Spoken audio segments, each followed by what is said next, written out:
Good afternoon, everybody. Saturday games, AFC, NFC. The two seeds are showing down. You got the Kansas City Chiefs coming to New England for the 4:30 game. You got Green Bay headed to Arizona for the 8:15 game. Let's get right to it.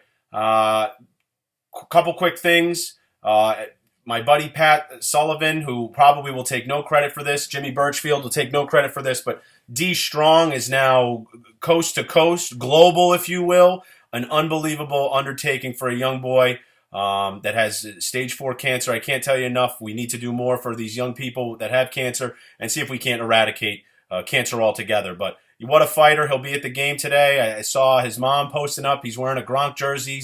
The Crafts have reached out. So just an unbelievable organization, the Patriots, and certainly an unbelievable undertaking for Dorian, who is he's going to fight all the way to the end. I know this kid. He's going to be great.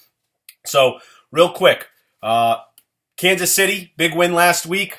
Kind of the worst game of the weekend in terms of watching. It was a blowout right from the start. Boom, first kickoff, run it back, and we go from there. So Kansas City coming to New England. We know they're a powerhouse at home. We know it's playoff time. We know if they go to the AFC Championship, they'll be the first team since the Oakland Raiders in the mid-'70s that go to 5 straight AFC championships. Certainly a feat in its own right. But I think that there's a lot going against them, and we'll get to that. Kansas City, you got them coming in. Andy Reid really has everything running on all cylinders. Doug Peterson's going to get that head coaching job up in Philadelphia. Certainly Andy Reid protege. He runs the Andy Reid offense. He's the offensive coordinator there. It should be a great game. And the reason I say that is because it's really a war on two fronts. You know, these defenses, both Kansas City and New England, know how to get to the quarterback. I believe they're both in the top 5 in terms of sacks. I believe they're within 2 of each other in that category. Kansas City has an excellent knack for creating turnovers on defense. They led the league with plus 28 this year. They've also taken it back to the house a couple times on those turnovers, really making things work. You also have Alex Smith, doesn't tend to turn the ball over too much. Tom Brady doesn't tend to turn the ball over too much. Tom will have his weapons back. Alex will have his men on the field in terms of Macklin and some of these other guys, Ware, Sharkandrick West. But Brady is what we're all talking about here in New England and certainly around the country. What will he be able to do now with the advent of Julian Edelman coming back and Gronk being on this field at the same time since I think it's been 9 weeks or 11 weeks since they played together. It's week 19. The last time they played together was week 10, so something like that. I can tell you right now, and not that I was an athlete at that level, but anybody that has played at a high level will tell you that it's going to be very, very difficult for Julian Edelman to turn that switch on. It's very, very difficult to replicate in-game situations, in-game pressure, in-game tackling when you're just practicing. We're going to find out real quick how strong that foot is. Now, those of you that may or may not know, it is not fully healed. He has a pin in that 5th metatarsal. If you're looking at my hand, just imagine he's got a pin going in there. He's also going to have a metal plate in his cleat today. So they're going to do everything they can to really keep him upright, keep him healthy, but it's going to be difficult for him to do those cuts that we've come so accustomed to appreciate with Julian Edelman. I also think the Pats are going to have a big trouble running the ball. Trey Jackson, one of their offensive linemen, out. Not a surprise. This just seems to be a bevy of it's a merry-go-round, that offensive line in New England. They seem to get it done, but we have seen some chinks in the armor these last few weeks. I know the bye week's going to help, but I got to tell you, Gronk and Edelman didn't practice together all week. They didn't get as many reps in as they would like, and they're coming off a bye. And typically these teams coming off a bye, one of them lets us down. I'm not saying it's going to be the Pats today. I think it'll be a close game, but I think it's going to be very, very difficult for them to find the rhythm that they're accustomed to. One thing no one is talking about is Tom Brady and his ankle. Now, he was rolled up on pretty hard by Ndamukong Suh in Week 17. He's had the week to get healthy, but as anyone knows with an ankle, that could be, that could rear its ugly head after the first play, the first big hit on him. Hopefully we don't see that. We see a great game between these two teams going back and forth. I think it could be high scoring, but I'm going to lean on it being a little bit more low scoring. I think both offenses are going to be tentative to start. We certainly could see a special team score from either of these two squads or a defensive score from either of these two squads. Like I said, they get to the quarterback. They have a knack for making turnovers turn into points. Alex Smith, #1 draft pick, really his first time in this limelight, this spotlight. Tom Brady, perennial All-Pro, perennial Super Bowl contender. Can Alex Smith disrupt what Tom Brady has and what he has at home? It's going to be very, very difficult for them once again to go on the road and beat a quality team like the Patriots. However, I think that one thing is going to really determine it is their inability, the Pats' inability to run the ball and getting these short out routes to their running backs as we become accustomed to, almost like a running play, but actually a passing play. Some people are saying Brady could throw the ball up to 55 times today, 50 times today. I don't think that that's going to be a recipe for success. If they have to throw the ball that much, I think it favors Kansas City. Kansas City jamming these guys off the line. We know Gronk will be, he'll have his difficulties. He's got back issues. He's got the knee injection. And people say, well, Gronk's Gronk. He's going to do great things. I agree. Gronk's unbelievable when you get him up in that seam. But when he has to stay in and pass block, it puts undue pressure on those joints, on that lower back, on that knee, getting banged up, getting cut on the line. So I think that it could be a trouble for the Patriots in terms of running the ball. I see them throwing the ball out, which I think favors Kansas City. Kansas City on the other side, I think that their defense is going to be able to get to Tom, and it's because of their secondary. I believe with Peters back there, they're really going to have a good sense of being able to cover the wide receivers that are out there.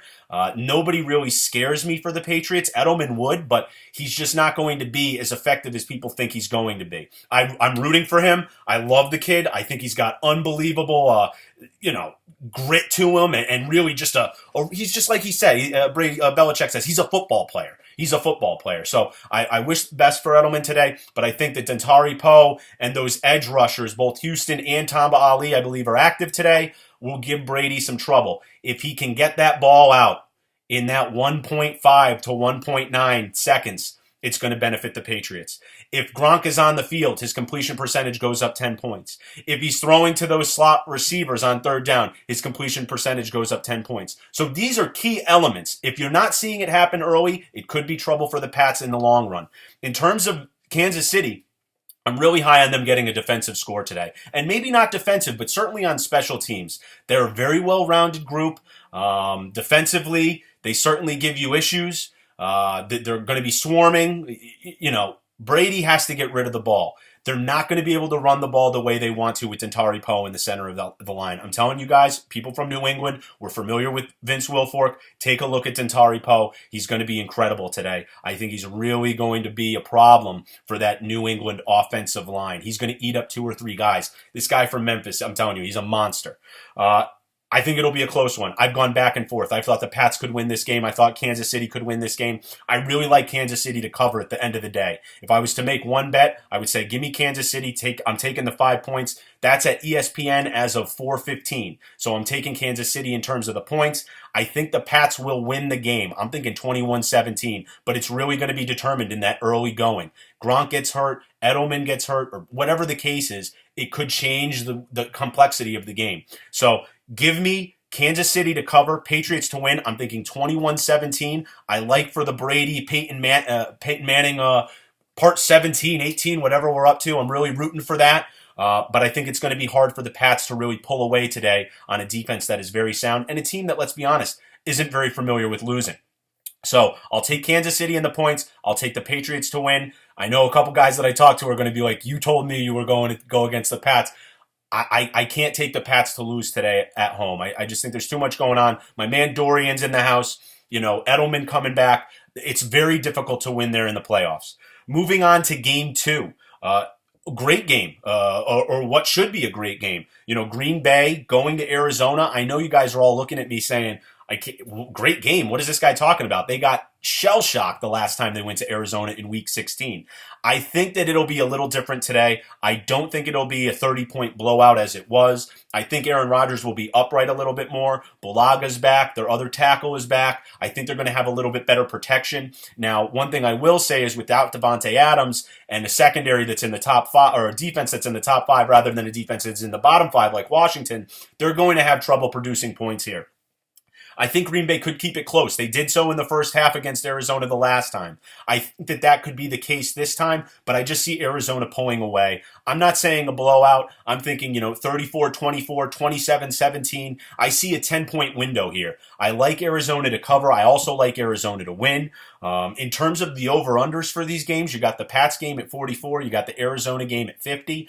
I like the under in both of these games. I'm not saying that Arizona could possibly score the 50 themselves, but I think that it's going to be a lower scoring affair than most people are thinking, because of that Week 16 game is really not what we're going to be looking at today. So that's what we have. We got Kansas City to cover, Pats to win. I got Arizona to win and to cover the 7 points. Let's enjoy the games. I'll see you back here tomorrow. And everybody that's D-Strong, I got to tell you, I'm completely blown away by the outpouring of support for this young man. Certainly do your part. Give to cancer research. It's very important. I know there's not one person that's watching this that hasn't been affected by cancer, whether it's through somebody they know directly, a family member, or a friend. So certainly anything you can do to donate to the cancer and eradicating the cause, it would be outstanding. But let's enjoy the games. Let's have fun. Be safe. And we'll see you back here tomorrow when we talk about, we got Carolina and Seattle. And then we have Pittsburgh going to Denver. 2 very exciting games tomorrow as well. I can't wait to get down to it. Thank you guys. Have a great day, and enjoy the games.